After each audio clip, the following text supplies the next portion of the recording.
I should start off by saying that I developed these seminars for this retreat. This is something that I've been thinking about for at least 2 years and doing some planning for that time. And Romapad Maharaj and I, when we were discussing what I would present, I said that doing this would force me to work on it and get it done. The only downside is that I'm teaching this for the first time. Yes. So what I always like this with my classes, but especially if I'm teaching something for the first time, and I don't recall ever knowing about or being in any place where anybody taught this particular stuff before.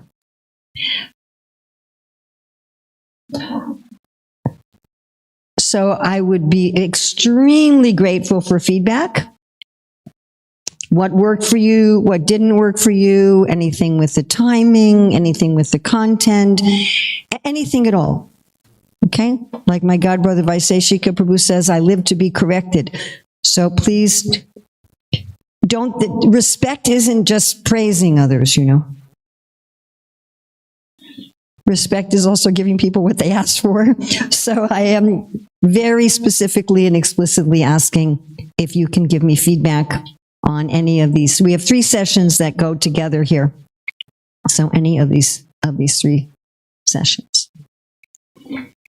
Nama Om Vishnu Padaya Krishna Prasthaya Bhutale Srimati Bhaktivedanta Swami Niti Namane Namaste Sarasvati Deve Gauravani Pacharane Nirvase Susanivadi Paskatyade Satarane Vandeham Shri Guru Shri Yuta Padakamalam Shri Gurun Vaishnavamscha Shri Rupam Sagrajatam Sahagana Raghunatham Vitam Stam Sajivam Sadvaitam Sadvadutam Parijana Sahitam Krishna Chaitanya Devam Shri Radha Krishna Padam Sahagana Lalita Shri Vishakam Vitamscha Panchakalpa Trubhyascha Kripa Sindhubhyevacha Patitanam Pavanebhyo Vaishnavebhyo Namo Namaha.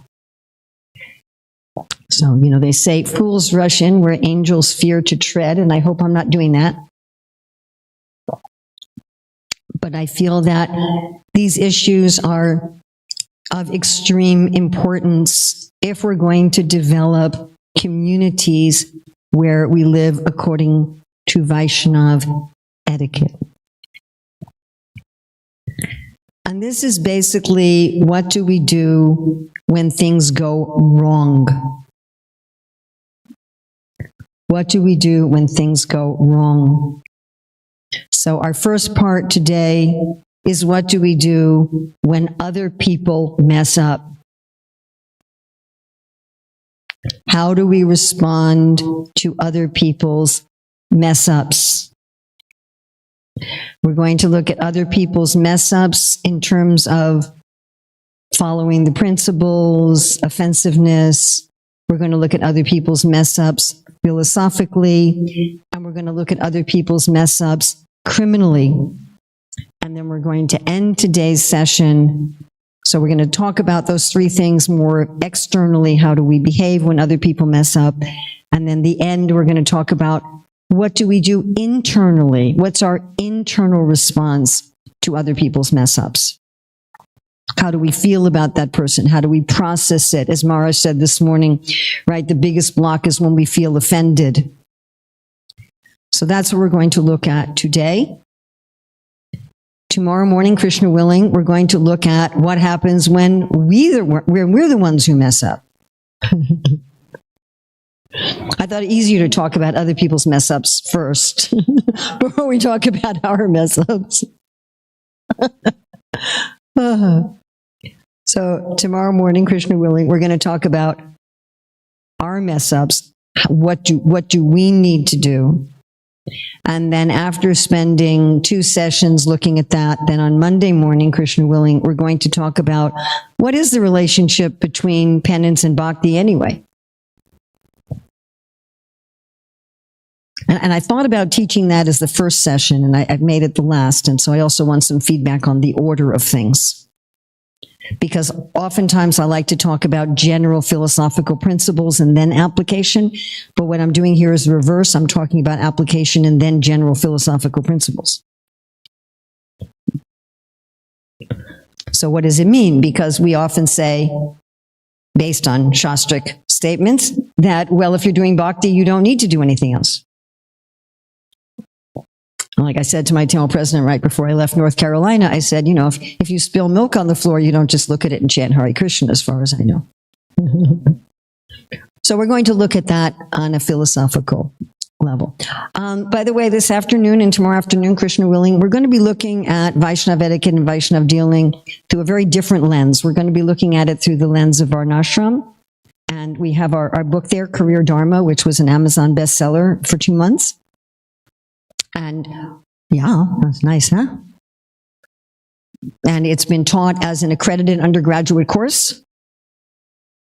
We have an online course also. We've certified now nearly 100 coaches in Career Dharma. We just got finished certifying some more. So we're just going to be looking at parts of it, especially relating to relationships. So this afternoon, we're going to look at how do we define the 4 Varnas. And I think a lot of you may be quite surprised. How do we define the essence of the Varnas and the temperament of the Varnas? Now, how that's related to Vaishnava etiquette is that if I have one kind of temperament and someone else has another kind of temperament, that's going to change how I relate to them. And that might be very useful. A lot of times what we think are someone's character flaws are really just that they have a different temperament. And so they see things through a different lens. Then tomorrow afternoon, Krishna willing, we're going to be looking at parts of Career Dharma that I don't generally teach. And that is how ideally all these 4 Varnas should operate in a devotee community. How we can have relationships between those 4 Varnas, which we call the 4 fields. And we have a number of temples in the world right now, 3 actually, one in Europe, one in Australia, one in India, that are looking at actually setting up their community relationships according to these principles of Varna Dharma. So usually when people talk about Varnashram, they think it just means that you have land and a cow, which is not very practical in Naperville, I think. Actually, it was interesting as reading a Krishna book this morning, how when Akura came to visit Krishna and Balaram, they gifted him a cow. And I thought, and I don't know how many times I've read Krishna book, but it's a lot, over 20 times. And somehow that never clicked for me. Like, what did he do with the cow? Like, you don't see him bringing back this cow with the chariot. So I was wondering, what did he do with the cow? But my point is, we often think about Varnashram just in that kind of a term, instead of really thinking about the principles of Varnashram. So we're going to be looking at the principles of Varnashram. What are actually the principles? And then we're going to be looking at how applying those principles in a devotee community goes a long way towards Vaishnava etiquette, and also is very related to what Ramapan Maharaj has been talking about, that when we feel difficulty, that we don't feel we're advancing in bhakti. Remember, he was reading that verse today, that you should continue to do your duty, and part of your duty is Varnashram duty, but we often don't know what that means. And so we often just say, oh, yeah. And one of the principles of Varna Dharma is charity, which was interesting because Mars was also talking about charity. Of course, he was talking about feeding people first. But this was a real problem where I'm saying, Sri Radhika wanted to feed me first, but then I said I had to feed her first. So we were having this.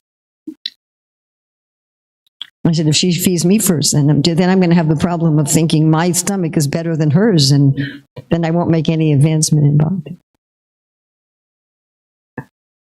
Okay, so this is going to be we're going to be talking about some heavy things, okay? All right? If that's not what you signed up for, you can just very quietly go out the back. But this is going to be a little heavy things.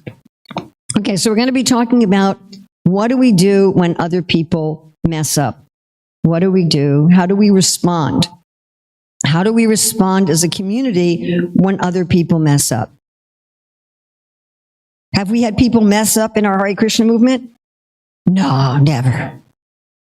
Not once ever. Okay, so the first category, we're going to be looking at this in 3 separate categories. So the first category we're going to be looking at, I just realized that I had never gotten my computer on Wi-Fi, and therefore it has the wrong time zone on it. Okay. So the first category that we're going to be looking at is people breaking vows or somehow breaking the norms of community. So they're offensive, they're breaking their vows, right? In this category, we're not talking about breaking the law. We're talking about breaking vows or community norms. Do we have anyone here with really stellar handwriting that can write really fast? Yes, okay.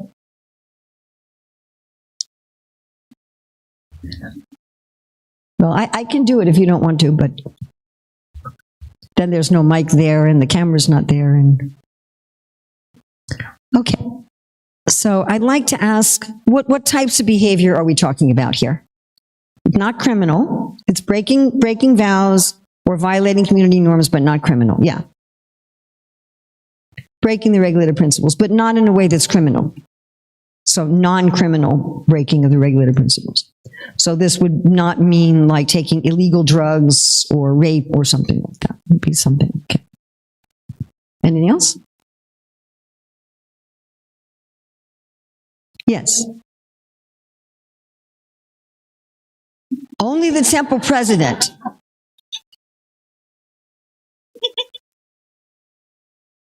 Okay.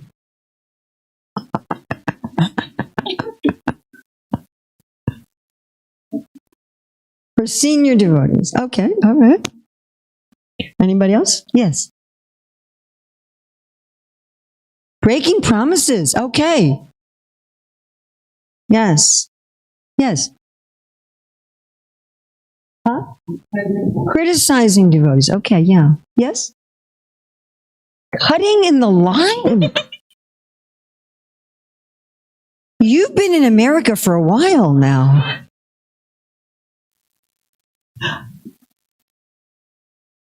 Being inconsiderate. Okay. Of course, that's a little nebulous. But, all right? Yes, but abusive language. Can it be to anyone? Anyone. Okay. Abusive language.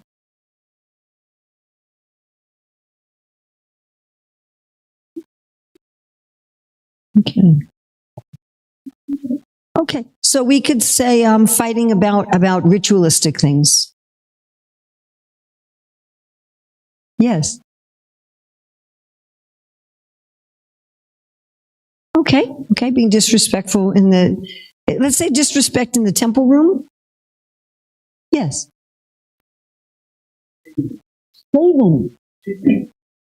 Shaming. Okay.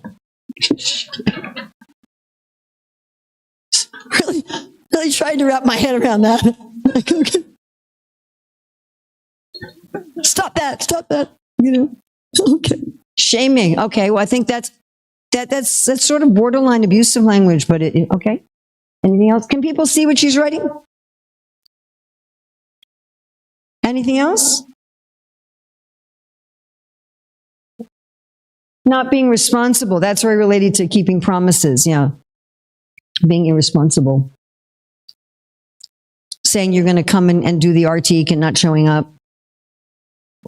Having some service you're doing and then you just go to India for 2 months, you don't get anyone to cover it and tell other people it's their problem, or you don't say anything, you just disappear. We can put that in general temple room. Disrespecting deities. Temple room. Just put temple room.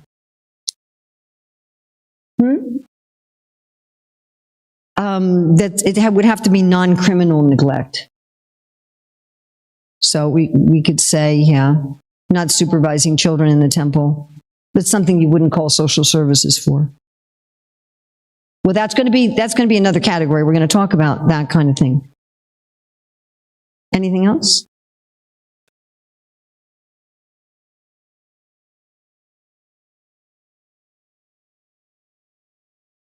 Presenting classes on non-scripture topics. You're going to put that in the category of violating community norms? I'm really confused. Oh, that we're going to look at under philosophical deviation. Okay. All right. What I'd like you to do right now is each of you, this is just for yourself. You're not going to share this with anyone. Just write down what you hope to gain from this discussion. What would you like to gain from a discussion? And this right now, we're looking at how the community should respond. We're not talking about, thank you. We're not talking about our internal responses. We're going to talk about that later.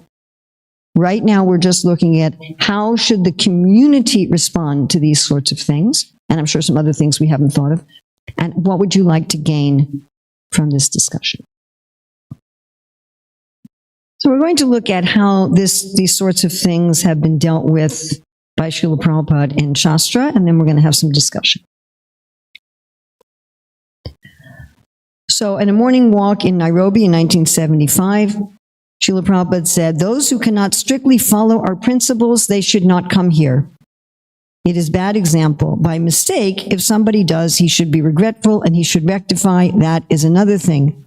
But not willingly he should neglect. Then such person is not required at all." So Prabhupada making the point that we didn't want people living in our centers if they were not going to be following the principles. There's a time that Prabhupada said, better to have an empty barn than a barn full of crazy cows. Now, Prabhupada would give people second chances. He would, even leaders, temple presidents, and so forth, he would give them second chances, but he wouldn't give them unlimited chances. So there's a very interesting story in the Chaitanya Charitamrita. It's in Madhya Lila in chapter 10, verses 62 through 76. So this is where Kala Krishna Das was traveling with Chaitanya Mahaprabhu. And he was traveling as an assistant. And he was lured away by some women, the Bhattahari group, which were a bunch of thieves. They were basically like con artists, and they would use attractive women to lure people, and then they would steal from them. So Kala Krishna Das was lured away from Mahaprabhu's company by being attracted to these women. And then Mahaprabhu went there to rescue him. And this group, these thieves, they brought out weapons to attack Lord Chaitanya, and Lord Chaitanya bewildered them so that they attacked themselves. The weapons came and attacked themselves and cut them into pieces. And then Mahaprabhu took his servant by the hair and dragged him back. Then he kept his servant with him for the rest of his South Indian tour. But when he came back to Jagannath Puri, he talked to Sarvabhauma Bhattacharya, and he said, look, my servant abandoned me to associate with the Bhattaharis after being allured by the women. And he said, I had to personally drag him back by his hair. And then he said, now I brought him back here, but now I don't want anything more to do with him. He can go wherever he likes. I no longer want any responsibility for him, and I no longer want to see his face. It was quite interesting. You know, Mahaprabhu kept him with him the rest of the tour, but then he comes back, tells Sarvabhauma Bhattacharya, I don't even want to see him anymore. I want nothing to do with him. And Kala Krishna Das started to cry when he heard this. But the Lord just walked away and went to eat lunch. It's like, I'm not responsible, I don't want to see him, and I'm just going to have lunch. So then 4 prominent devotees, Lord Nityananda, Jagadananda, Mukunda, and Damodar, they talked among themselves, okay, what should we do with this Kala Krishna Das? And they said, if he's just abandoned, he's going to be ruined. It's going to be devastating for him.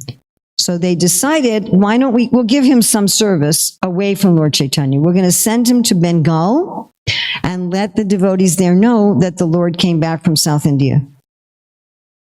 So the next day, the devotees approached Lord Chaitanya and they said, can we send somebody to Bengal to inform Mother Sachi and the other devotees that you've returned?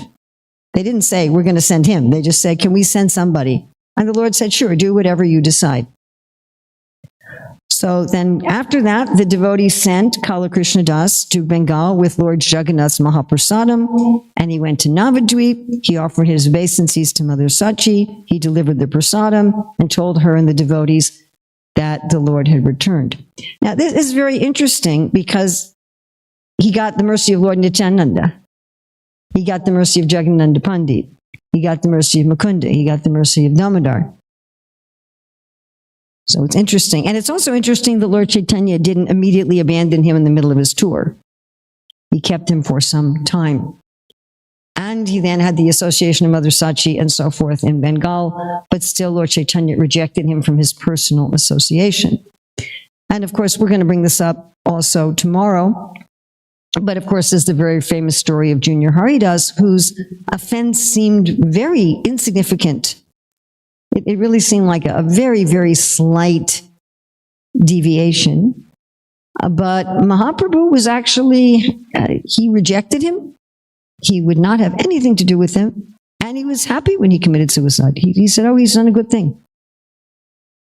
Which is, that's very heavy. I think it's one of the heaviest stories in the Chaitanya Charitamrita.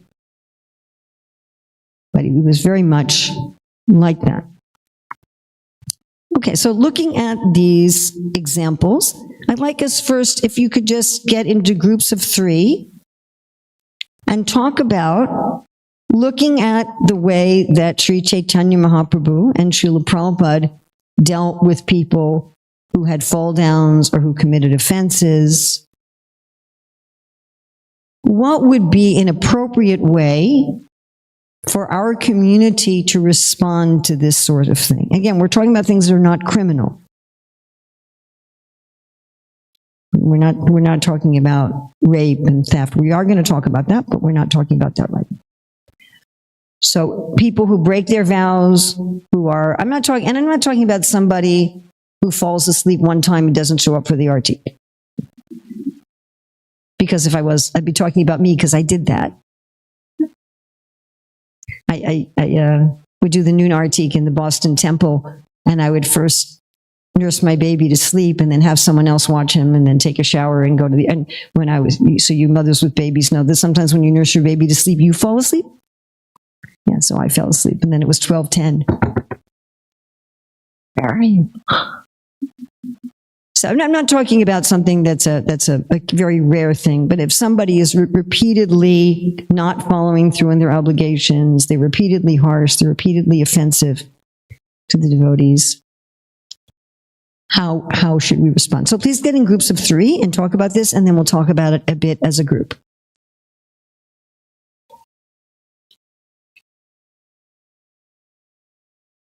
Okay, we're going to come back to the big group.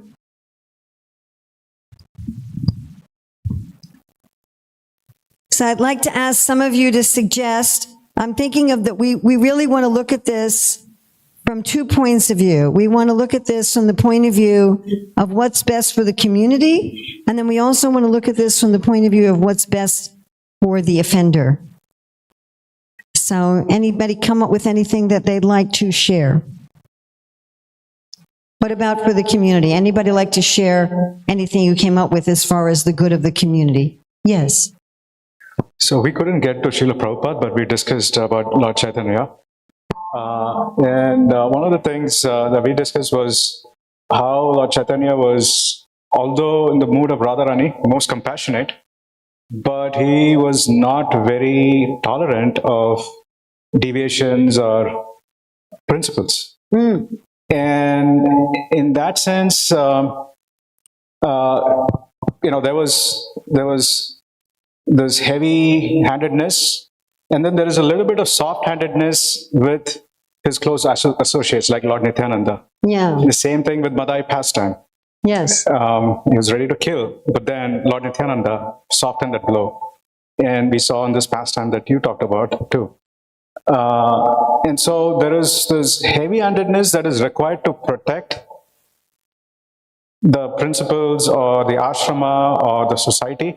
And then there is also this aspect of service to that particular soul that is mediated by the community members or the seniors of the community.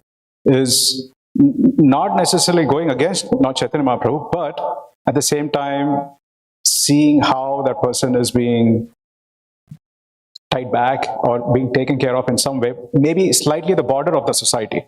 Slightly what? Slightly at the borders of the society.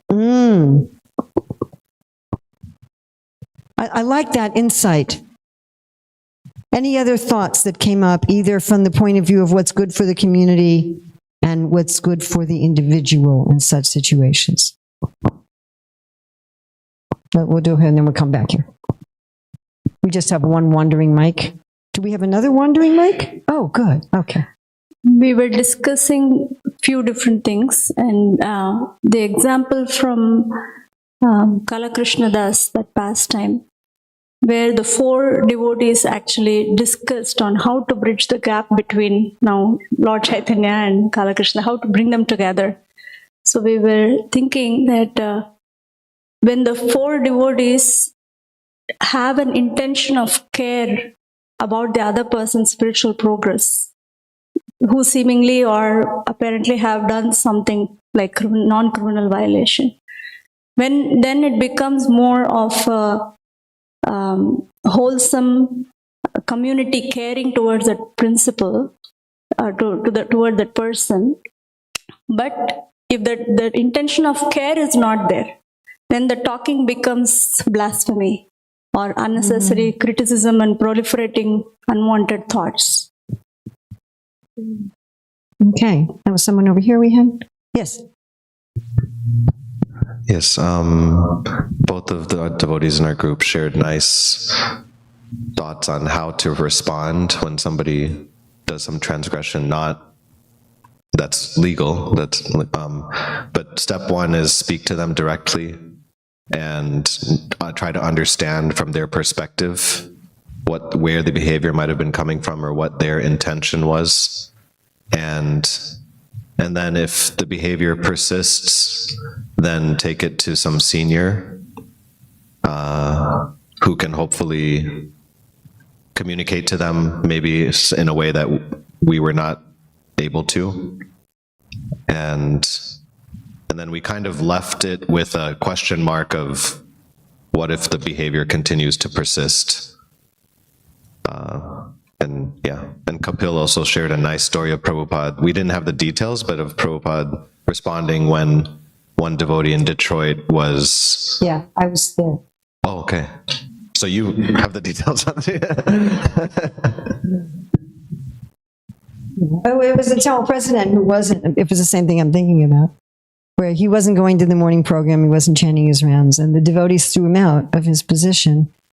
And this is being recorded. So while he was out, which was just 3 weeks, the new temple president invited my family to move there and made an agreement with our family about where we could live and what we could do. So we uprooted and moved there. And then Prabhupada heard about the whole thing, and he immediately told the devotees to reinstate the first temple president. When he was reinstated, he told us that he wasn't going to honor the agreement that the other person made, and so we left. So I was right in the middle of that one.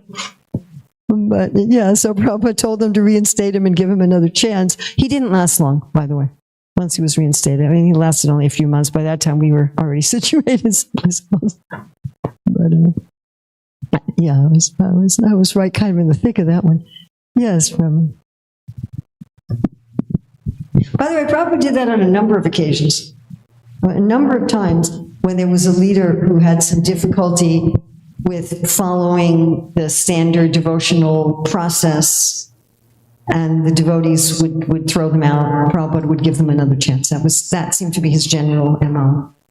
Yes, please. Yes, just as you mentioned just right now, one of the examples that we discuss in our group on Srila Prabhupada dealing with this type of situation, one of the examples was when Prabhupada kicked out of the movement the three preachers. That's the next one. Yeah, Brahmananda. Wait, stop. Okay. We're going to do that in like 3 minutes. Okay. We're going to do it. Okay. Yes. That's philosophical deviation, so that's a different. I put that into a different category. Yes. Mataji, we were just discussing on the individual level. Mostly when we are in that situation, going through some struggle, nobody willingly want to give up what the promises they have given. So there is some underlying struggle that this devotee is going through. So trying to see beyond the external act what is going on, and if you're able to empathize with them, and if we have space and relationship, being gentle and friendly encouragement for them to come out of whatever struggle they're going through. So that would mean setting up things in community where there is some sort of counseling system, right? Yeah, that point was stemming from, if I was in that situation, how I want to be treated. Very nice. Yes. Hare Krishna Mataji. In Kala Krishnadas episode, a big thing that pointed out was he was never abandoned completely. I'm And wondering where to put that. I think it's kind of in both places, because I think, you know, being confident that my community of devotees isn't going to abandon me, like you're saying, how would I want to be treated?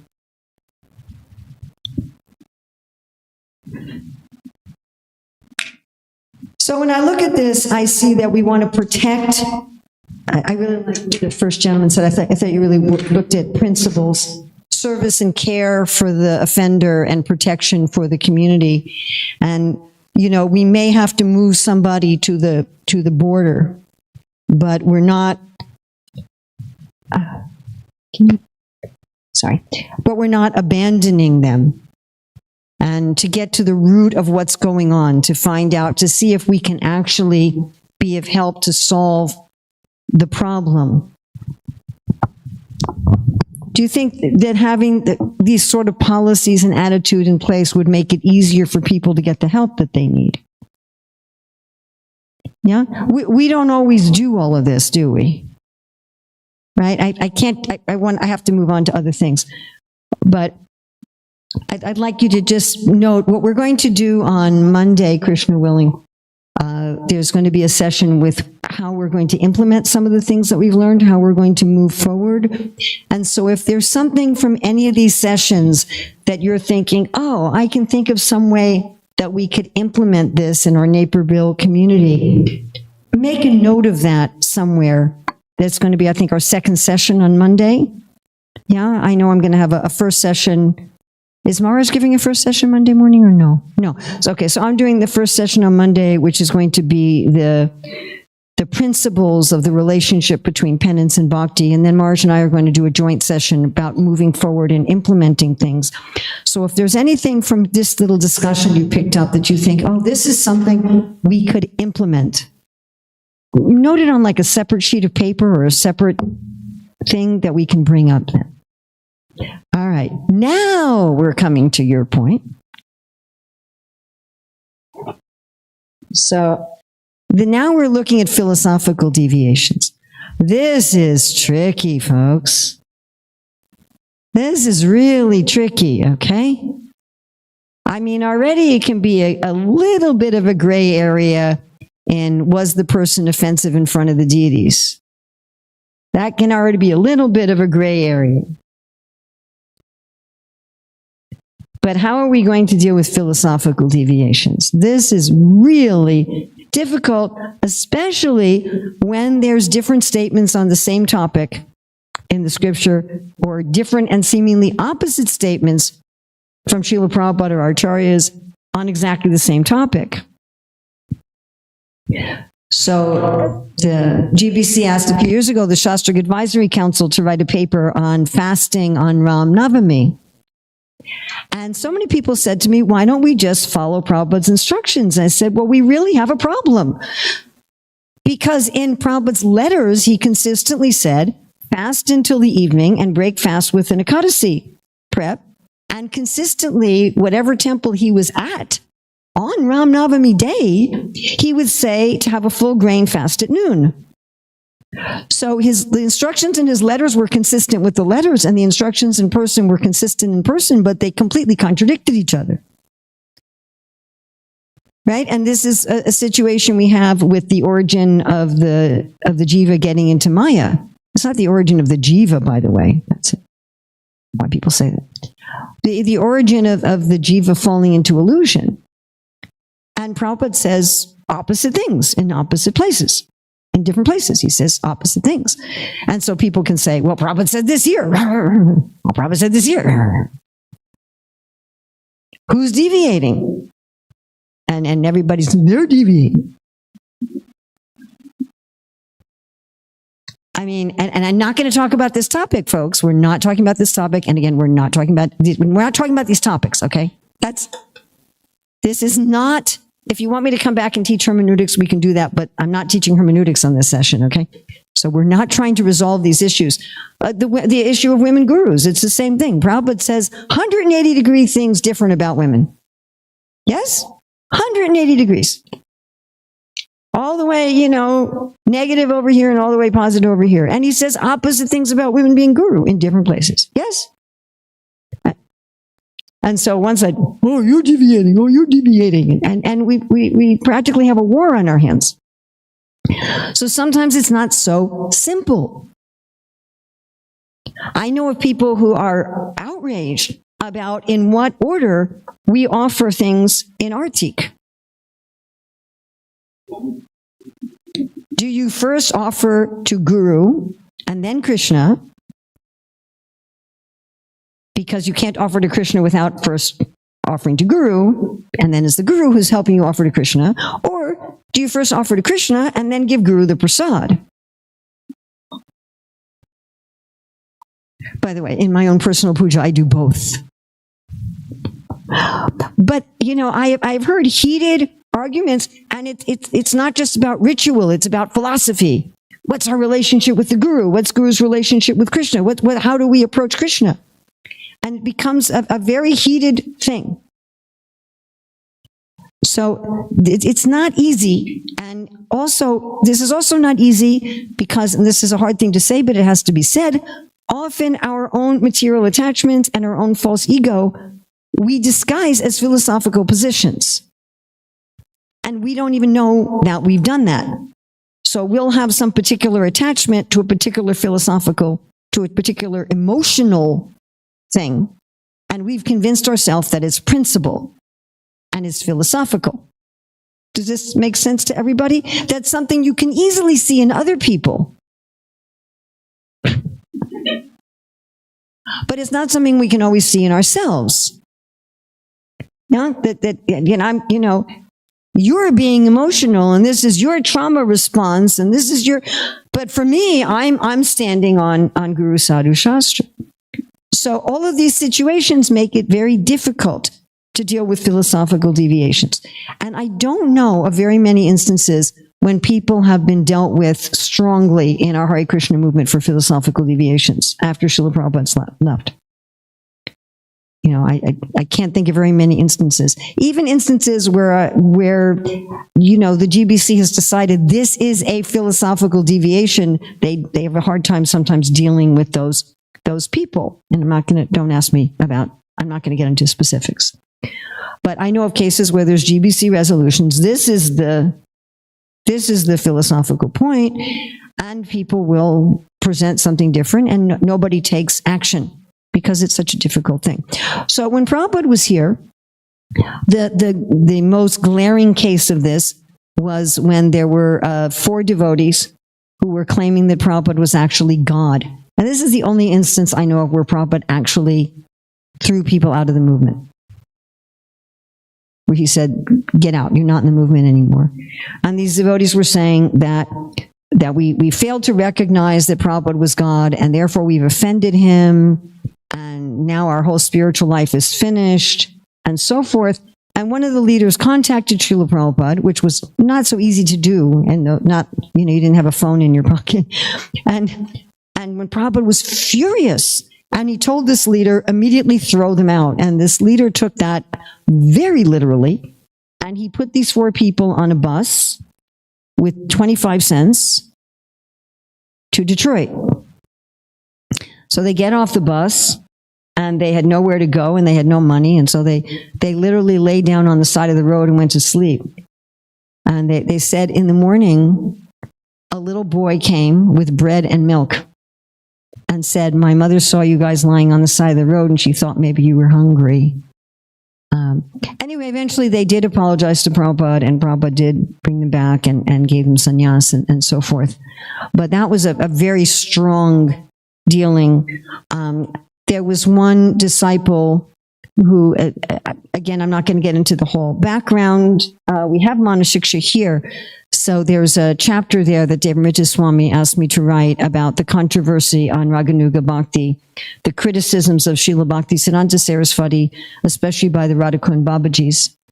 And so there's an ongoing criticism of Srila Bhakti Siddhanta Saraswati and his followers, including A.C. Bhaktivedanta Swami Prabhupada, that we don't actually teach or practice any Raganuga sadhana in our organizations, and therefore we're not bona fide, and so forth. So there was one disciple of Srila Prabhupada who started studying Sanskrit, and he started getting in touch with these different groups, and he started criticizing Srila Bhakti Siddhanta Saraswati.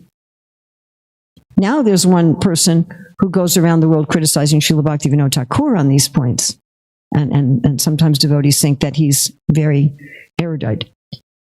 But anyway, so when Prabhupada heard that this devotee was criticizing Srila Bhakti Siddhanta Saraswati, he said he will not attain prema for 10,000 verse. Or he said he will attain prema in 10,000 verse. Which, I mean, at least he will attain prema, but 10,000 verse is an awfully long time. And Prabhupada was also furious and didn't want anything to do with him. We had a different situation, but with Kirtanananda, where Prabhupada had given Kirtanananda sannyas. He was the first sannyas, and he instructed him to preach in London, and he didn't. He stopped in London, but then he came to America, got up with his old buddy Hayagriva, and got some land in West Virginia on his own. On the way to getting that land in West Virginia, he went to New York and he started telling the devotees that they should wear monk's robes, and he started preaching all kinds of, they should shave off their shika and all sorts of things. And Prabhupada wrote back to the devotees in New York that they shouldn't allow him to give any classes and they shouldn't listen to anything that he said. Now that's also a little interesting because when Prabhupada found out they had gotten this property in West Virginia, he told them to sell it immediately. And they absolutely refused.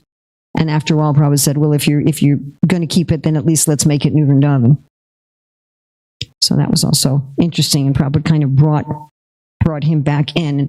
And later, what Kirtananda ended up doing later, it was kind of foreshadowed by that initial behavior, but he was preaching in a philosophically deviant way. I don't know of any other instances offhand where there was serious philosophical deviation. I mean, unless we want to count what Tamal Krishnamars was doing, where he was stealing men from their wives to go on the Radha Damodar party. That's kind of borderline philosophical deviation, because he was basically saying all the householders were dogs and none of them were going to make any advancement. And, you know, the women were all the women in the movement were a problem. And he actually said that we should send all the women in the movement to Australia. And it got really bad. I mean, it got really, really bad. It was during this time that Bhavananda and Gargamuni told the women that we had to stand in the back of the temple room, that we couldn't chant japa in the temple room, that we couldn't offer artik if there were men in the temple room. I mean, I was in a temple where we had to wear a sari like this, and if there was a man walking by, we had to stick our nose in a corner, and it was and more. It was worse than that, but so to some extent there was some philosophical deviation there as well. And Prabhupada spoke and wrote, and he said, why do you think you're better than the acharyas? All of our acharyas have let women chant in the temple room. If you really see the woman as your mother, why can't you chant with your mother? And he said, you know, if you can't handle seeing women, there's so many women everywhere, then just go to the forest. You know, what are you going to do? How are you going to preach? He said, you walk down the street, there's going to be so many women. But it persisted. They didn't listen to Srila Prabhupada. They persisted with this. And then Prabhupada took very strong action in Mayapur. Although I must say that the reverberations from that have persisted even now to 2026. We're still experiencing kind of the ripple effect from that. But Prabhupada dealt very, very strongly with that. He dealt very strongly when the GBC took a non-GBC member, a Trey Rishi, and had him kind of like manage the whole GBC. And Prabhupada was furious. Again, he said, why you appointed somebody without my permission? He was very angry when, I think it was Bhagavan, tried to centralize everything in Europe. Prabhupada said centralization and bureaucracy is going to spoil everything. So Prabhupada would respond very, very strongly to those things. Again, the only time I know that Prabhupada threw people out was when they said he was God. And Prabhupada made the point, he said, if you think that the guru is God, you're going to think, well, if I become guru, then I can become God.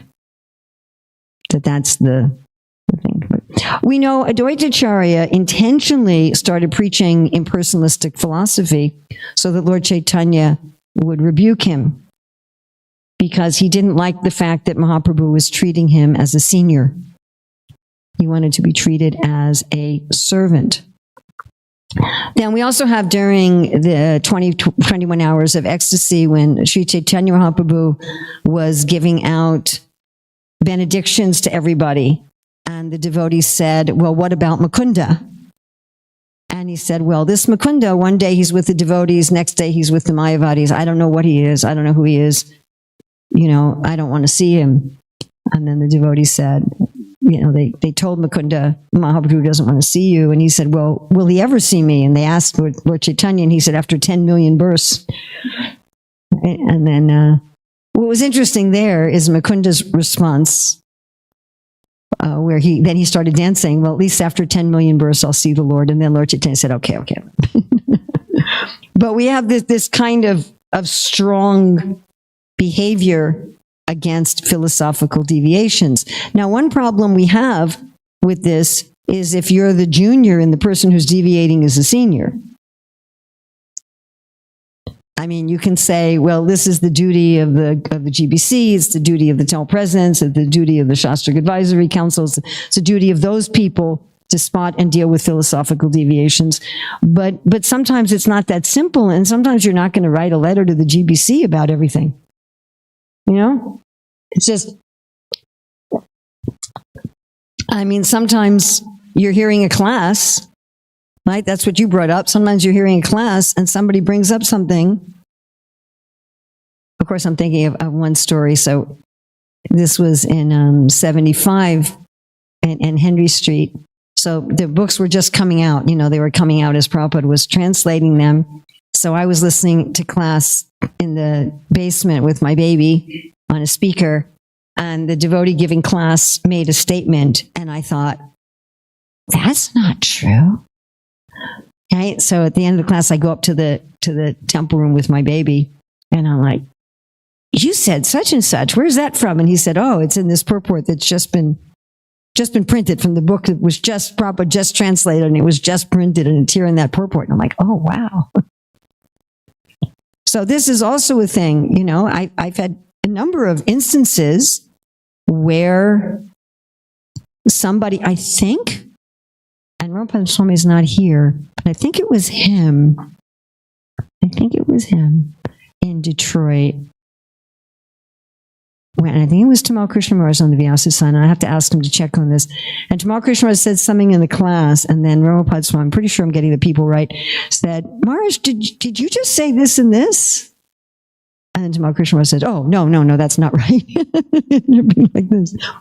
So sometimes you'll hear that, or I've heard people say things in class, and you're like, where's that from?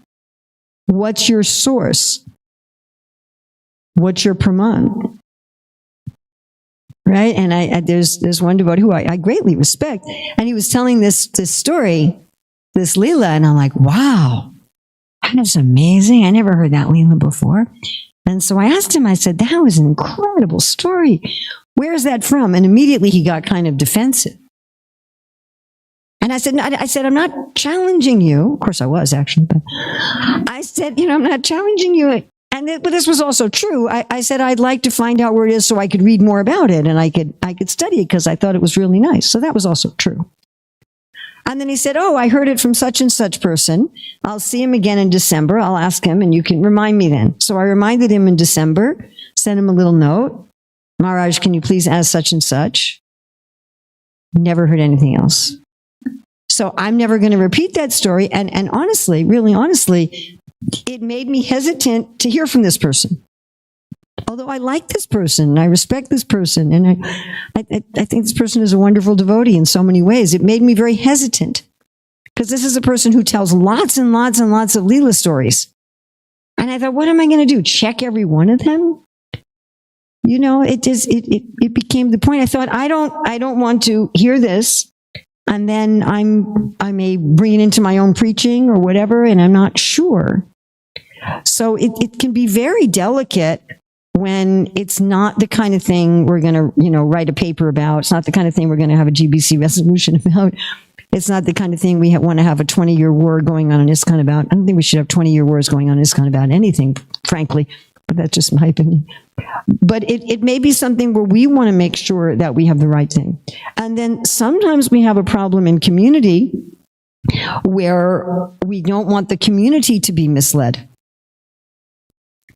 And this can be a very delicate issue because you're often dealing with someone who has some seniority, who has some influence, and they may be coming and they're saying something and they're preaching something that's going to disturb the community. And how do you deal with it? Again, because saying what is and is not a philosophical deviation is sometimes difficult to ascertain. So I remember going to one place and the devotees asked me a question about japa that they had heard from the last visiting preacher. And I'm like, oh my God, this is awful. And to try to fix it, to do something to try to fix it.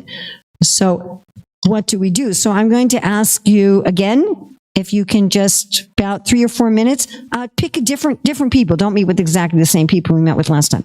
3 people. How should we deal with philosophical deviations in community? How should our community respond to something that appears to be a philosophical deviation? Okay, so if you can come back to the main group. So some suggestions. Yes, we have the mic. Hare Krishna, Mataji. Mataji, we 3 were discussing and Prabhu mentioned a beautiful point about if somebody speaks opposite to the philosophy, then first of all, we should be sure that whatever he's speaking is against philosophy with a praman ourselves. We should have that praman ourselves so that it's not an attachment, as you mentioned earlier. And if that person is not convinced, then we should talk to a person who he is related to, so like a mentor or a guru, so that he listens to them. All right. Thank you. Some other thoughts? Yes, there. Hare Krishna, Mataji. Our group first said we should look at it and see, is it a deviation in the principle or is it a deviation in the detail? Oh, okay. Like this. And sometimes that's what we're disagreeing on. yes. And what we were saying was, if it's in the principle, an action should be taken. If it's in the detail, can we tolerate it? Nice. Very nice. I apologize, it's not a solution, but I guess my overlying question is just defining philosophical deviation seems nearly impossible if there's praman. Both sides. On both sides. So I'm not sure, I don't even know where to go with solution if there's praman. Okay. So now I'm going to offer something, and this is learn hermeneutics. So hermeneutics is the science of how to understand the words of Guru, Sadhu, and Shastra, how to reconcile things, how to understand deviations. So it's hard to teach the hermeneutics course because it's an 8-session course of 2 hours each. It's 16 hours. And so the Shastric Advisory Council has only been asked to teach it two or 3 times. I think 3 times on Zoom. We're being asked again by the VIHE, but it's a hard thing to teach. And I haven't found that many temples ask for that. Like it's on the list Maharaj was talking about how he gives a menu of seminars, so I have a menu. And practically nobody asks for that. Or they ask for like a quick summary and like, yes. We did have a discussion, and one of the things which we were not like so sure about is sometimes in the context of time and how much time and space we have to integrate it and fight back, sometimes we just remain silent. So sometimes we tolerate things that we shouldn't tolerate because we don't want to take the time and effort. I mean, sometimes we tolerate things because we're convinced it's a detail. Sometimes we tolerate things like I told people I'm not going to die on that hill. It's just like, I don't want to put my time and energy there. So yeah, you can think of what's going to be the effect. And is it worth the time and effort?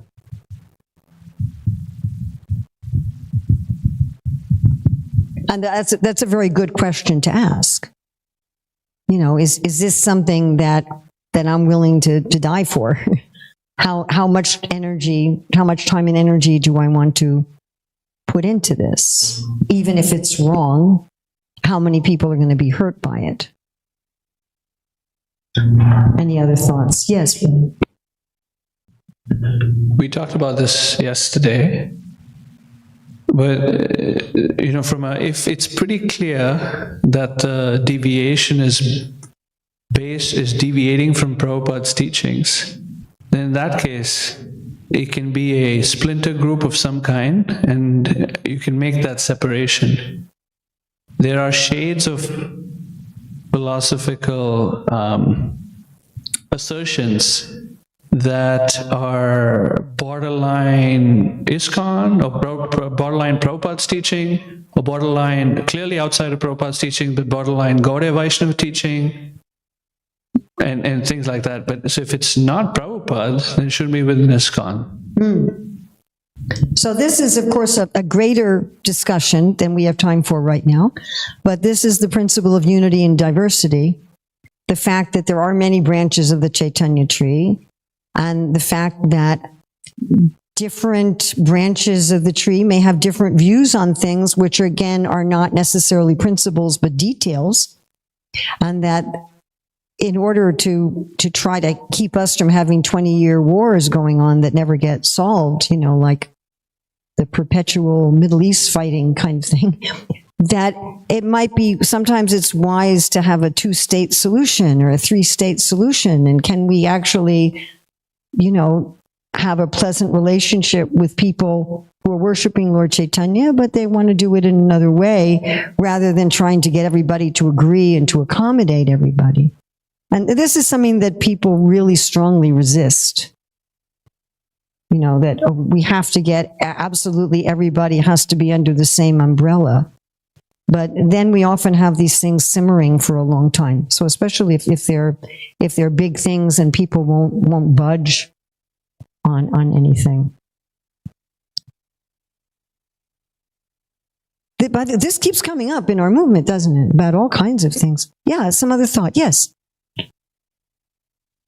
We had 2 mics. Oh, okay.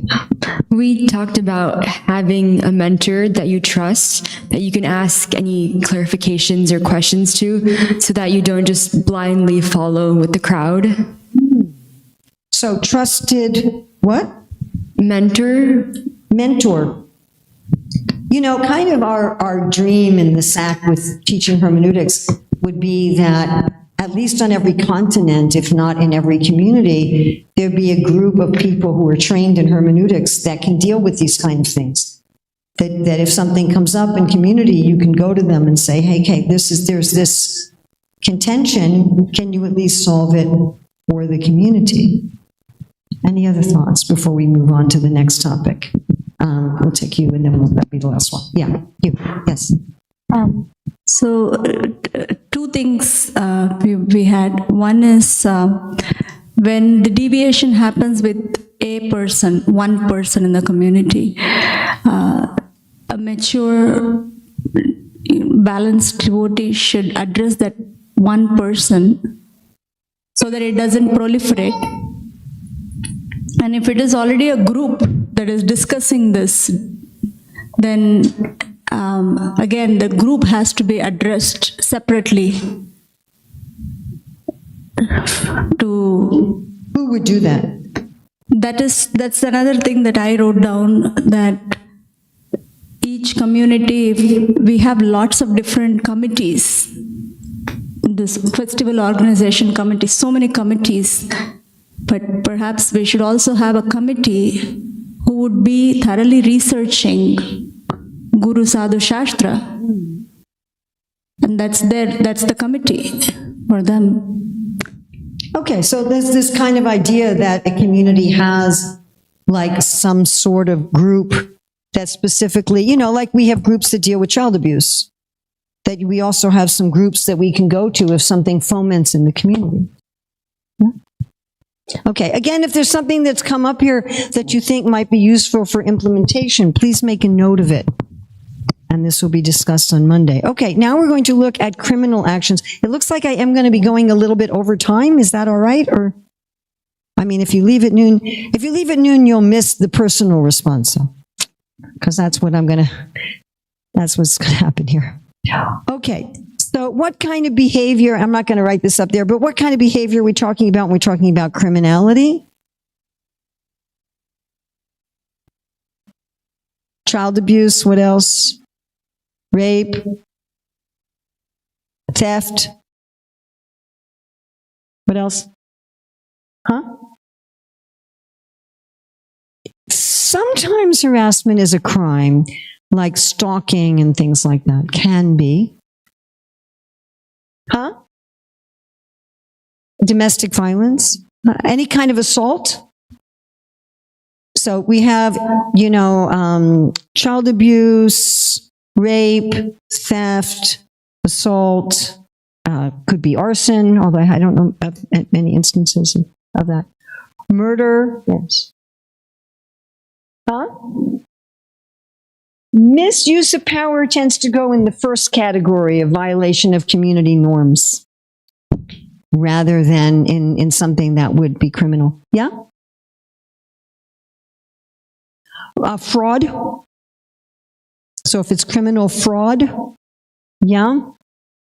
Vandalism, okay.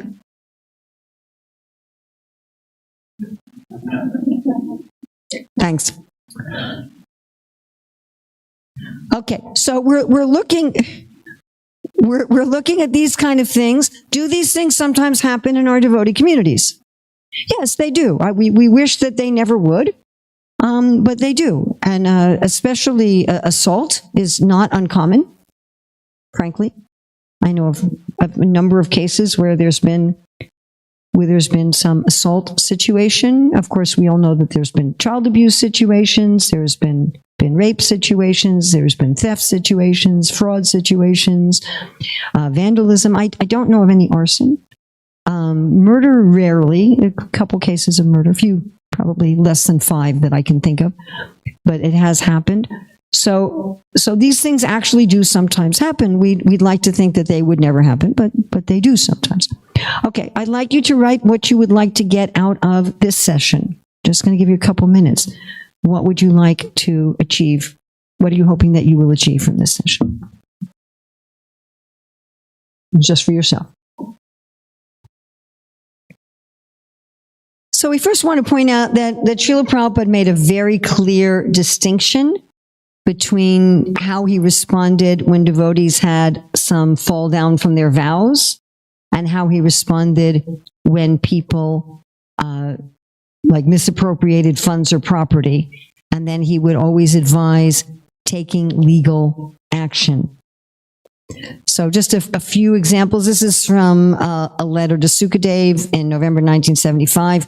Regarding Manasvi, you immediately inform the police that he has misappropriated so much money. He must give the account or we shall prosecute. Oh, sorry, that was a letter to Guru Kripa in 75. And then he wrote to Sukadev also about Madhavi a little bit later. So the one was August, this is November. Regarding your question about prosecuting Manasvi, this is a local management problem.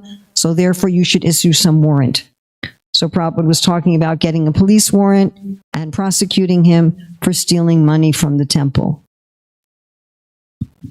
Okay, this is a letter to Sripad Nirapan Babu in 1967. He said, Gaurachandra can be prosecuted immediately. I am not a lawyer, but if he can be criminally prosecuted on this ground of breaking the terms of power of attorney, you must immediately prosecute him on this ground and make him responsible for all the loss of property.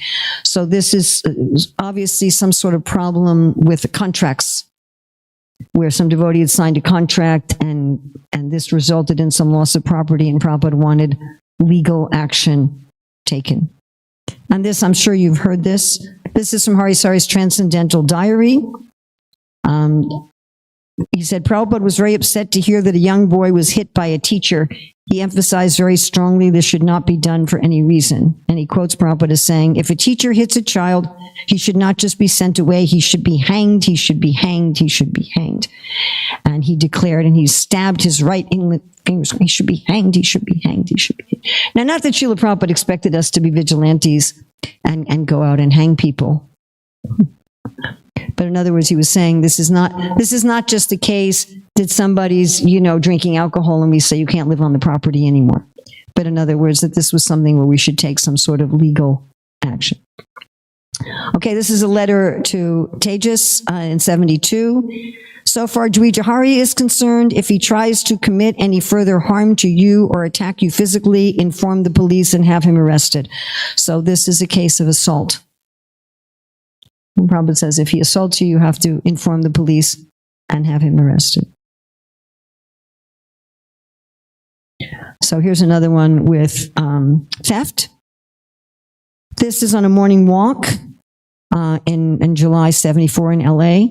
Prabhupada says theft charges. He's stolen money and he has stolen something in Bombay also. And even somehow or other he goes out. Then he should not be allowed strictly either in this temple or that temple. Let him go to hell.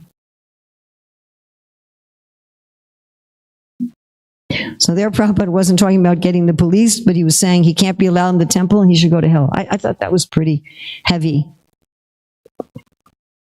When you think about, there's a story in the Chaitanya Charitamrita about Gopinath Pattanayaka, that Gopinath Pattanayaka was misappropriating some government money, and so King Prajaparudra's son wanted to have him executed.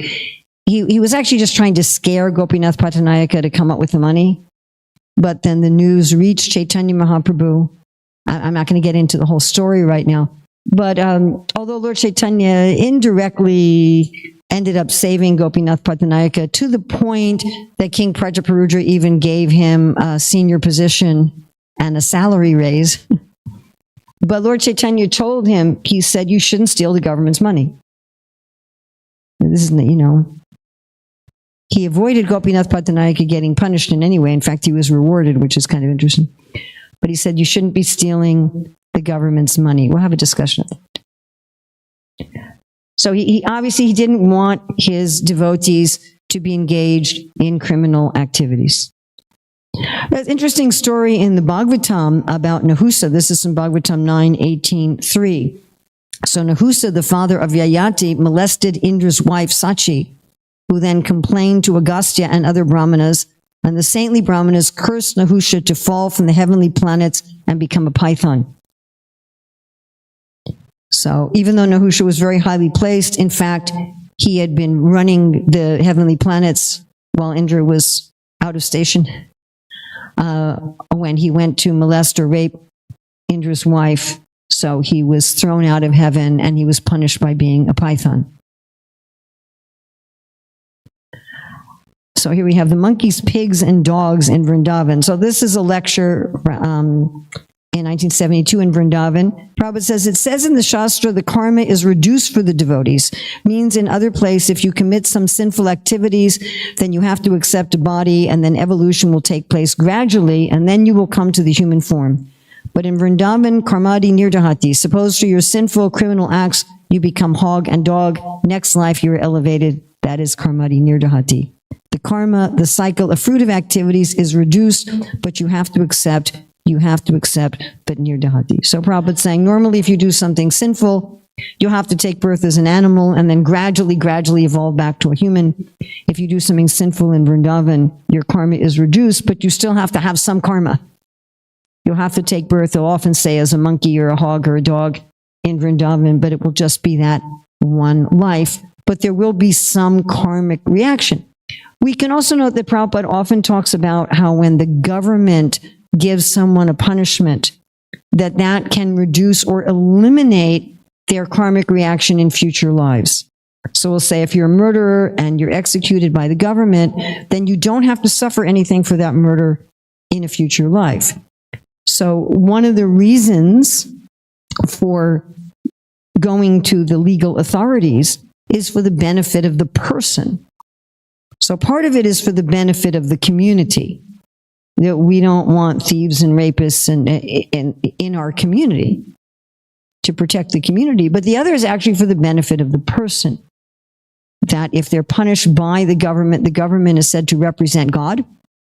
Even if the government is not acting like Rajarshis, I don't know very many governments on the planet now that are acting like Rajarshis, but still, the punishment they give is considered to be given by God, in a sense. It's considered that this takes the place of karmic punishment. So I don't want to go into groups this time. I just want to ask if anyone has anything that they want to discuss on this point, or what any problems might be here. Yes.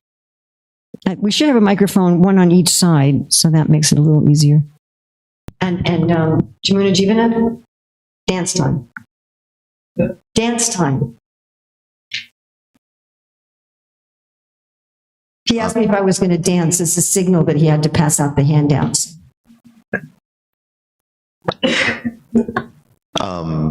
I'm curious. I think obviously the response to any illegal activity should be taken to the proper authorities. I'm curious, what should the devotee's disposition towards that person be? That we will be discussing in a few moments.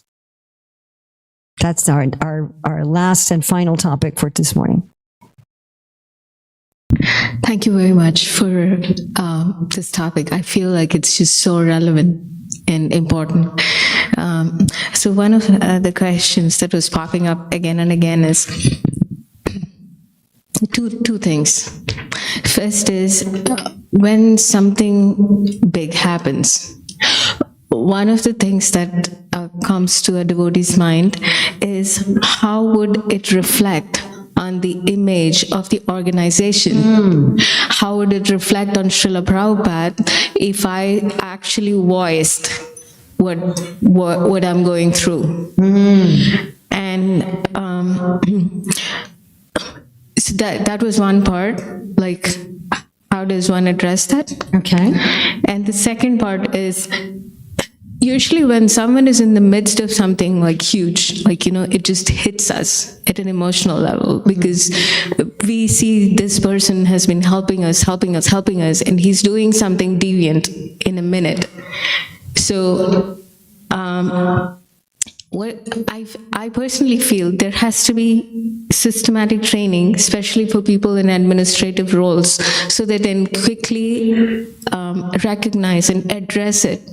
Because without the lack of that knowledge, it can propagate very easily because we have trusted that person who is actually, like, in a flip of a second, he changes to this. Yes. Of course, thinking about image, how does it affect our image if we have to go to the authorities and admit that one of our members was a criminal? And on the flip side, how does it affect our image if we don't deal with it and then people say we have criminals in our organization? I'd like to ask, it seems obvious. Yes, somebody commits a crime, we should call the police. Why doesn't that always happen? And I was in a situation that I'm not going to tell you about right now, but I was in a situation where there was a person I'm not going to get into all the details, but he had repeatedly engaged in criminal assault against devotees, actually in a variety of temples. And the authorities absolutely refused to contact the police, and they asked the victims of these assaults not to go to the police.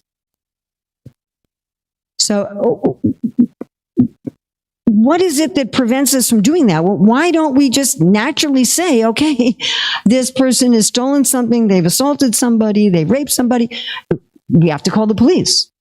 Yes.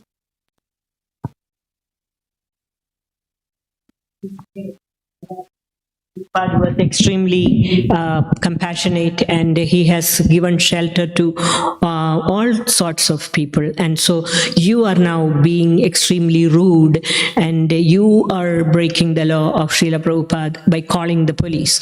But that shouldn't prevent us from doing that in any case. Okay, good. And this is why I made this distinction in this presentation between how Srila Prabhupada responded to people who did non-criminal offenses and how he responded to criminal offenses. I have a question. Yeah, sure. For the good of the community, we have to do certain things. For the good of the offender, we have to do certain things. I'm not talking about criminal offender, but other types of offenses. But right now, let's just look, can we right now focus just on... For the criminal, it is quite clear, and Prabhupada has given clear instructions, and even from our own personal experience, it is quite clear that the authorities like police and those, they clearly tell us you need to call us and you need to inform us, and that is crystal clear. But any other reason you can think of why this doesn't always happen? Because it doesn't always happen. Yes. We should have a microphone. I have one answer for that. I mean, I'll pass this on. I have seen it because in Indian, I mean, I'm sorry, again, I'm using the term. Of late, I have been very much on Indians. So there is a mentality within Indian community people that they find it very difficult to approach police or such authorities. They have like some kind of a mental aversion towards going to seeking the legal or criminal. Any idea why? What is the aversion? That is maybe some kind of reputation. Okay. Yeah. So again, we have this kind of conundrum that yes, it looks bad if you go to the police and say, hey, someone in our community is a rapist, someone in our community is a thief. But if it comes out anyway, the cover-up almost always is worse than the offense. The honest truth is that most human beings realize that human beings are going to sometimes commit crimes regardless of what organization they're with, or that these things are going to happen. The fact that these things happen doesn't really surprise most people. But what upsets people is when it's not dealt with properly. That's much more upsetting than the actual thing happening. Now, of course, it's really a problem if the person committing the crime is in a very respected position. That's when you really have a problem, right? And this is a problem in all religious organizations, by the way, not just ours. That if some leader in the Christian organization or a Muslim organization or a Buddhist organization is found to commit a crime, so people do start to question that whole organization. But again, is covering it up the answer? But I think that is one of the main blocks. Any other thought on this? So my thinking was the same, the reputation, because I remember that recently one incident happened in the Patna, Bihar. There was a very much, and the high authority of ISKCON is involved there. So that's why they did not take to media. Finally, it reached to media, and a lot of things happen in the, that media. There is a news happen with a week of time, they about the ISKCON, how they're behaving. So they split in the two groups. Some authority people were involved in this is the incident in the ISKCON Patna, Bihar. So that's the reputation, because people don't take to the media, and finally this incident went to the media and went. Yeah, and then it made a big mess. Yeah. Yes, Subha. This will be the last one, then we're going to go on to our final section.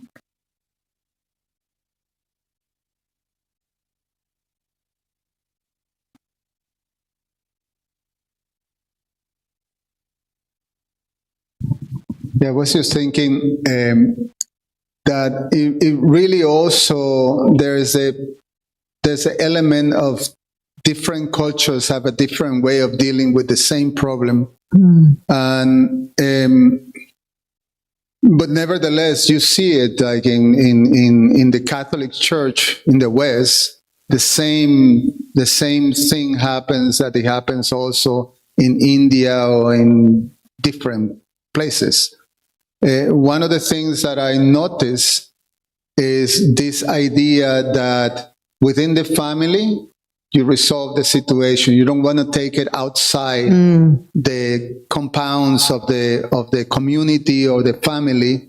And if it's even a gross deviation or a criminal deviation, it's preferable in this situation to take care within the family. And then at the end, really, most of the time you see that things get covered and goes into normal. It's normalized. And then the criminal element gets perfectly reinstated and integrated. And even, the effects of trust and other thing is almost like cover, but it's still there, which is quite unhealthy. And at one point it just explodes. But it's this tendency that is there. I think what you said is very deeply insightful, that there's a tendency, okay, we'll just take care of this within the family. Now that makes a lot of sense if we're talking about vow fall down, if we're talking about offenses against devotees, if we're talking about breaches of etiquette, if we're talking about philosophical deviation, that makes a whole lot of sense. But yeah, when we try to keep criminal things within the family, then we actually embolden criminals. And we create a norm of criminal activity. So yeah, in the name of being kind to the criminal and in the name of keeping a reputation, we end up in a situation where, we're in a community where we don't feel safe. So this is just something to really think about. And I believe one of the most important things is making this distinction. Are we dealing with something that's actually criminal? And that Srila Prabhupada, when he dealt with things that were criminal, wanted to deal with them legally. He did not deal with criminal activities in the same way that he dealt with someone leaving his wife and having an affair. He put it in a different category. Okay. Now this is the last one. Thank you for tolerating that I've gone over time. I don't usually do that, but as I said, this first time I'm teaching it. And when you teach something for the first time, it's hard to have a sense of how long things take, so that's my excuse. But thank you for being tolerant with that. So now we're going to look at how should we respond internally. How should I respond internally, especially when it affects me directly or affects somebody that I really care about. Someone has offended me, or they've offended, my family member or my good friend, or maybe they've done a criminal action against me, or they've done a criminal action against my friend, or maybe the philosophical deviation has directly affected me. Something that's had a direct effect on me. How do I deal with this? That it's not just like somebody over there, but someone in my community that I trusted. I find out they had an affair with the wife of the couple they were counseling or something, or how do I respond to this when I interpret it or I understand it as something that offended me personally, that betrayed me personally? Okay, so what are some possible responses? What are some possible ways, good, bad, and ugly, that we could respond? Yes. If I were, the direct recipient or was right in the middle of it, I would not be in a position to think clearly or objectively. So my first roll call would be to actually confide in someone I trust, like my mentor, my spiritual guide, to ensure that I'm, first of all, processing it right, and then trying to figure out how I should respond to it as opposed to reacting. I like that. Any other possibilities for how we could be responding internally to these things? So far we've talked about external responses, right? How the community should respond, externally to these things happening in community. So now we're going to talk about how do I, as an individual, process things and respond when I hear about these things or when they affect me in some way. Yes. One thing that we're taught to do is to internalize what is Krishna trying to teach me. Okay. Other thoughts? Do we have a mic over on the side? So It's funny, you know, materialistic people, they fight who can take and we fight who can give. Right? Yes. So an internal response when we are in the soup is usually everything becomes very confusing. So separating the emotions and facts and looking at the bigger picture. Okay. Someone else. Other thoughts? Yes. Mataji, I'm thinking about Srila Bhaktisiddhanta Saraswati Thakura's. I don't know how much it's applicable here. If you're able to see something in others, there is some kind of a thing inside. Mm-hmm. At least maybe. I found that sometimes is the case. It's sometimes what disturbs me about others may be reflecting something in myself that might look very different and that I might not identify as the same thing. Yes. In conversations or responses that I've heard to devotees performing criminal acts, more often than not, the response is that this person is no longer a devotee or maybe never was a devotee of Krishna. But I think we have to learn how to understand that they did perform criminal act, and yes, they still might be a devotee of Krishna. I could write that down. How would we write this down? So that's the kind of thing that we often ponder, right? I don't know if I wrote that down well, but, you know, could it be a demon dressed as a devotee like Pralambasura or, you know, Vyomasura? Or is it someone who's they're a devotee on some level, but there's some, yeah, and trying to sort that out. Okay, any other thoughts about different ways? Yes. To be patient till the things are sorted out, not taking things into her hands, like not making sure that we are not going onto the same side. Making sure you're not acting in the same way in retaliation. Oh, okay. Okay, let's look at some nice quotes here. And actually, first, before we do that, I'd like you to, again, take like 2 minutes, just write down what you hope that you will personally achieve from this. Please write down what you hope you will achieve from this next like 15 minutes. So you have your handy dandy handout. This is some analysis of how we can respond when we are the victim of something, or, you know, particularly when we're the victim of something, more than just hearing about something that's happened someplace else, or, you know, someone that we really care about is the victim of something.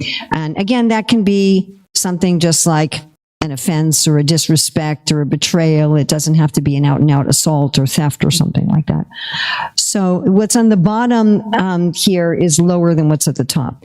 So the bottom level of tamagun is, it's absolutely this person's fault and I can't do anything about it. I'm just helpless. I'm just a helpless victim of other people's misbehavior. They're bad and I'm a helpless victim. Little higher level of tamagun is, this happened to me because I'm a terrible person and I can't do anything about that either. I'm just always going to be a terrible person. So in both cases, there's a helplessness. There's nothing I can do except feel awful. This thing has happened to me or people I care about because the perpetrator is a terrible person or I'm a terrible person, and either way, that's just what it is. And I'm just going to suffer and be miserable, and life is terrible. Maharaj put up a thing like that, like you see the world as just being aggressive. You know, it's just, there's a nice statement in Krishna book chapter 20, the description of autumn, where Prabhupada says, the materialists see the world as very aggressive, but to the devotee, everything is happily situated. So this is when one is just thinking, everyone's my enemy, or I'm my enemy. And this I'm bad and helpless can masquerade as humility. So blaming externals can masquerade as being concerned with justice, and blaming oneself can masquerade as humility, but it's deeply tamagun. Okay, in Rajagun, bottom level is, okay, I'm going to blame the externals, I'm going to blame this person, I'm going to blame the system, but I can control how I respond to it. It's their fault, everything's terrible, they're terrible, but at least I have some control. What do I do? And a number of you talked about that, like how to control my reactions. Okay, I'm going to talk to somebody, I'm going to wait some time, I'm going to make sure I respond appropriately. Little higher level of Rajagun is, I don't have to blame anybody. I don't have to be angry at anybody. I don't have to blame anybody. And the only thing that I need to work on is controlling my response to this. How do I respond? Okay, lower level of Sattvagun. I'm ultimately responsible on a larger karmic universal scale for everything that happens to me. Mare Krishna Rake Krishna Mare Ke. We all have experience that people may try to help us and it doesn't work, right? People try to help us and it's not effective. And maybe we have experience that people have tried to hurt us and it hasn't been effective. And sometimes we've tried to help people and it hasn't been effective. Maybe sometimes we've tried to hurt people and it wasn't effective. Unless Krishna gives permission, it doesn't work. And Krishna will not give permission if it's not due to us. You cannot give somebody anything bad or good that's not their karma, other than bhakti. You can give someone bhakti if they don't deserve it. But you can't give somebody on an external level anything good or bad that they don't deserve. So in Sattva Gun, the lower level of Sattva Gun is, I'm ultimately responsible for everything I'm experiencing. What lesson can I learn from this? Let me focus on my lessons. Let me focus on how I can improve as a person. So the reason that this is a lower level of Sattva Gun is you're still trying to control the material world. See, all of these you're trying to control the material world. I'm going to control the material world by being a helpless victim of others or myself. I'm going to try to control the material world by controlling my reactions while hating or not hating. And I'm going to try to control the material world by learning my lessons so that I can enjoy better. The higher level of Sattva Gun, you say, I'm ultimately responsible, and so I've got to focus on moksha. I just got to get out of here. I'm the one responsible for being in this situation. I'm the one ultimately responsible for what I'm suffering, whatever it is I'm suffering, direct or indirect, and I just got to get out of here. So in bhakti, the response is, I'm ultimately responsible, and what I want to focus on is increasing my love for Krishna. I don't have to blame anybody. I don't have to feel guilty about anything. Right? And we'll look at guilt on Monday. I think it's Monday. Can't remember if it's tomorrow or Monday. Where I don't have to, like wallow in guilt, which is a very tamagun kind of thing. I don't have to wallow in blame, which is a tama or rajas kind of thing. But I can just say, hey, it's my responsibility that I'm in materialistic consciousness. It's my responsibility that I'm in the material world, however philosophically one wants to explain how one got here. And that what I want to focus on is prema. I want to focus on thanking Krishna, on gratitude for Krishna, and service to Krishna. Now you can see why I didn't talk about this first, because if we talk about this first, we think, well, it's all about just my internal response, and I don't have to call the police or I don't have to ask someone to leave the community. You follow? Yes? Why I separated that. Okay, let's look philosophically at our internal response. So heavy statement. The destination intended for the perpetrator of irreligious acts is also intended for one who identifies the perpetrator. Now, that doesn't mean you can't tell the police, this person stole from me. But it means it's assigning blame. Right? In 117:22, Brickett says, "Oh, you who are in the form of a bull, you know the truth of religion. You are speaking according to the principle that the destination intended for the perpetrator of irreligious acts is also intended for one who identifies the perpetrator." So this is the thing here that don't act in the same way in retaliation, then I'm no better than the perpetrator. The perpetrator, consciously, unconsciously, knowingly, unknowingly, was causing harm for their benefit. That's basically the definition of evil, whether it's a small thing or a big thing, whether, as Prabhupada says, you're a thief of a cucumber or a diamond. You know, whatever category it's in, the person was thinking that their desires and their needs justified them with doing something wrong that harmed others. Well, I don't want to do the same thing. I don't want to say that my needs and my desires justify me with hating and blaming this other person. They're the ones responsible for my karma. As Prabhupada told Peter Burwash, never hate the instrument of your karma. And if we do, we're in the same thing of wanting to harm someone for our own satisfaction. And then, of course, this very famous verse, to become very tolerant, to become more tolerant than the grass that gets stepped on, than the tree that gets cut, that gets its fruit taken, to be more tolerant than that. That doesn't mean, again, that we don't call the police. Prahlad couldn't call the police because his father was a chief of police. And there was no CPO established yet. You know, I like to say Hiranyakashipu was the Adi child abuser. You know, so he didn't have that kind of an option. Haridas Thakur, you know, again, he was beaten by the government. And where was he going to go to? So this is not to say that you can't report something. This is not to say that you can't ask someone to leave. But internally, you're not accepting an offense. Internally, you don't accept the feeling of being offended. And this is some nice thing that Jesus says. He says, love your enemies, do good to those who hate you, bless those who curse you, and pray for those who mistreat you. So Srila Vishwanath Chakravarti Thakur says, Aveshta means that a person does not have hatred even for those who hate them. Rather, one has friendliness toward them. One is merciful to them, thinking that they should not end up in unfortunate circumstances. So someone's done something hateful to you, but you're thinking, I don't want them to suffer. Now, you may want them to become rectified. Prahlad Maharaj wanted his father to become rectified. He said, my father has done so many grievous offenses against you, Lord, and against me. I want him to be free from those offenses. But he didn't want his father to be free through suffering.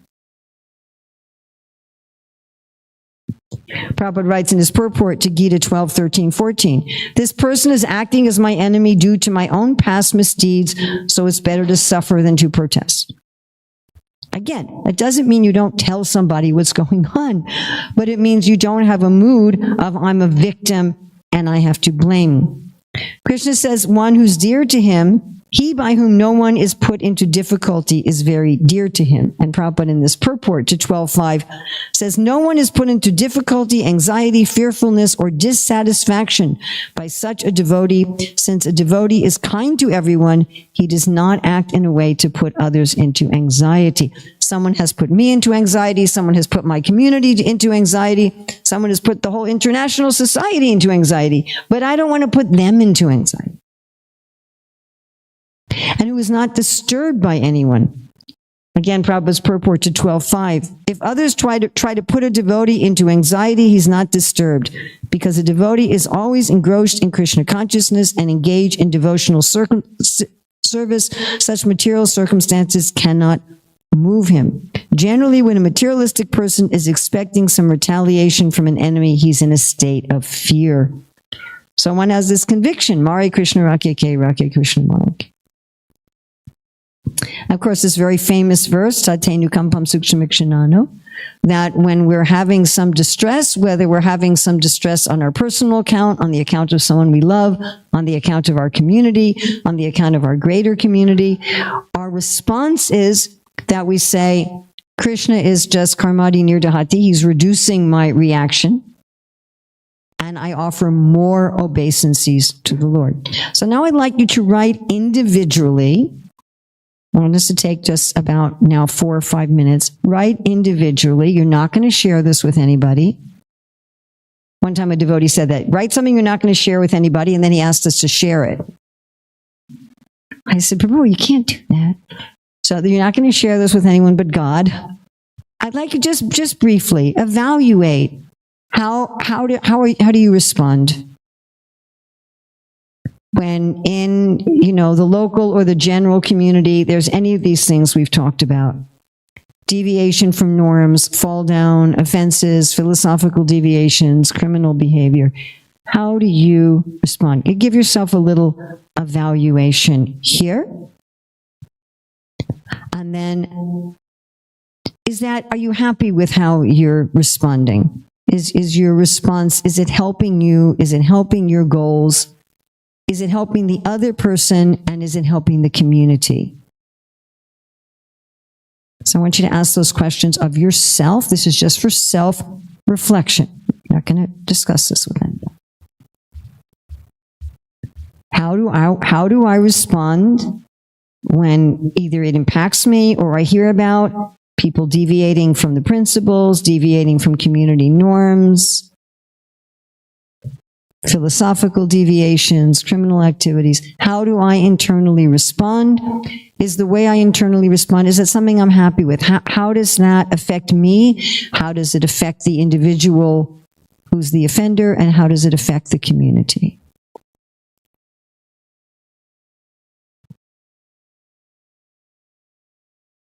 And if you have any feelings about improvement, we will be making plans on the second session on Monday for things that we want to improve. Okay, so just ending now, if there's anything that anybody wants to bring up, we'll take like 2 minutes. And again, tomorrow at this time, we'll be looking at when we're the problem. Okay, so this time we looked at when other people are the problem. Tomorrow we're going to look at when we're the problem.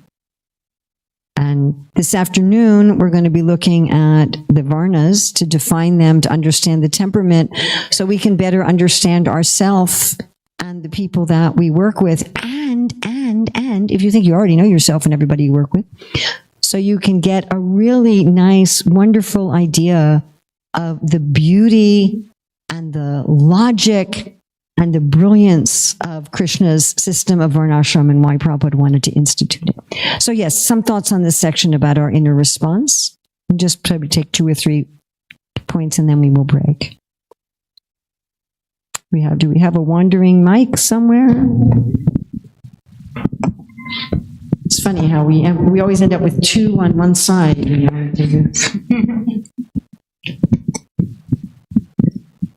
Thank you so much, Mataji. Lots of churning going on. I was thinking on that particular point that Dayal Mukunda brought up, were they ever a devotee? I mean, it's like really we are looking at some really gross form of criminal act. But I often find myself caught up with someone whom I'm looking up to. They're really amazing devotee. We can clearly see how empowered and gifted they are in their devotional service. But the way they speak or the way they seemingly externally do things, it's not really aligning with the principles that Maharaj has been speaking and you have been speaking. Yeah. So for me, if they're really a devotee, how can they speak like this or how can they do like this? For myself, where I end up coming to is, it's not my business. That I have found myself to be not able to know what's going on in other people's hearts. And I noticed that Yasoda and Rohini were fooled by Putana. The cowherd boys are fooled by Vyomasura. Even Balaram apparently is fooled by Pralambasura. Sita was fooled by Ravana. So it's like, I've decided that I'm not going to beat myself up for thinking somebody is very elevated and finding out they're not. Similarly, on the other end, Rahugana was fooled by Jud Bharat. sometimes I can think somebody's fallen when they're actually very elevated. So I've noticed that my ability to say, oh, this person is a rascal, this person is a great devotee, that I can be wrong. And that it's not really my place to decide that kind of thing as far as like ultimate reality. What is my place is to decide to what extent and in what way I'm going to choose to associate with people. That is my responsibility. But my responsibility cannot extend to judging, was this person ever a devotee? Like Dvidvita, who was a devotee and then by bad association acted as a demon. Is this person still a devotee, but this also is going on? Were they always a demon just as a devotee? Are they really a good, sincere devotee, but they're struggling with something, and the thing they're struggling with is very obvious, whereas the thing other people are struggling with may not be obvious? Because most people are struggling with something, yes? Anybody here not struggling with anything ever in bhakti? So, it's, right? And maybe it's just my struggles are different. That's all. So it's more a question of deciding, do I intimately associate with do I closely associate with this person? And in what way? Now, a concomitant question is faith. That we're like, okay, if somebody can be ostensibly following the practices of bhakti for so many years, how can they then do this thing? And that's a much deeper question than we have time to go into, because we're already way, way, way over the time that I was supposed to end. But I mean, something I do keep in mind that in our scripture, we have instances of people who actually were advanced in bhakti and for various reasons had some difficult situation. And then we also have examples in our scripture of out and out demons who apparently were very good at like austerities and rituals. And, like Jarasandha was really together with the Vedic rituals. Hiranyakashipu was better at austerities than Lord Brahma said no one's as good at austerities as he is. So that sometimes things that can appear as bhakti are not. So in both ways, sometimes things that can appear as bhakti are not, and sometimes a person who generally is a devotee is there's some other thing going on. Both of those things can operate. So I was in the movement. Let's see, at that time, maybe 3 years. Yeah, 3 years. And I experienced some very bad behavior from a temple president that really shook me. And I was like, I assumed that if you were a temple president, that you were automatically more spiritually advanced than if you were a pot washer. First of all, this was my assumption, that if you had, that the title that you were given was somehow indicative of your spiritual status. So I thought, well, if this person who's a temple president, if they could have this behavior, then Krishna consciousness must not work. And I had a real crisis. I didn't stop chanting my rounds or following the principles, but I was really struggling. And I was thinking, maybe I'll just leave. And then I think, where will I go? And who will I be with? And what will I do? And I don't want to be with meat eaters. And, I was like trying to figure this out. And my husband said some things that really changed me. He said, Prabhupada had godbrothers that were nonsense, but that didn't discourage him. Prabhupada talked about one of his godbrothers who, had court cases against the movement, and he said he got the properties. He said he got the properties, but he didn't get the mission, which is interesting. And then he also said in a university, you go to any university, and so many students are not studying, right? There are some students, all they're doing is partying. Even you go to the top universities, you go to Harvard and Yale and Oxford and Princeton, I'm sure there are some students there just partying and they're not going to graduate. And that's not how you don't judge the university by that. You judge the university by the professors and the graduates and their overall thing. And so that it shifted me. It was a permanent shift that sort of, I was never that disturbed again. I was never that shaken again. And I've been through a lot of stuff that you don't want to hear about.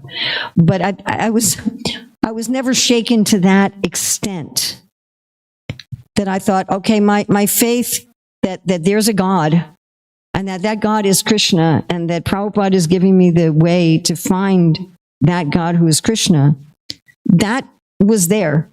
And that I'm going to find many people in the society of Krishna consciousness who are actually experiencing Krishna consciousness. And I'm going to find people in our movement. Maharaj is talking about Lord Kapila Dev. Kapila Dev talks about bhakti being performed in tamagun, rajagun, sattvagun, and transcendence. Right? That's the verses he's referring to. And so there's going to be people in our Krishna consciousness movement who are doing bhakti in tamagun. Sorry, but there will be. There are people in our movement who are going to be doing bhakti in rajagun. There are people in our movement who are going to be doing bhakti in sattvagun, and there are people in our movement who are going to be doing bhakti transcendentally. So first of all, let me try to do bhakti at least in sattva. Like, at least in sattva.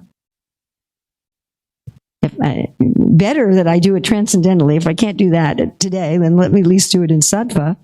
Let me work it where I'm at, and let me try to associate with the other people in ISKCON who are doing bhakti transcendentally or in sattva, or at least aspiring for that, and show my respects within the mind to those who are doing bhakti in rajagun and tamagun.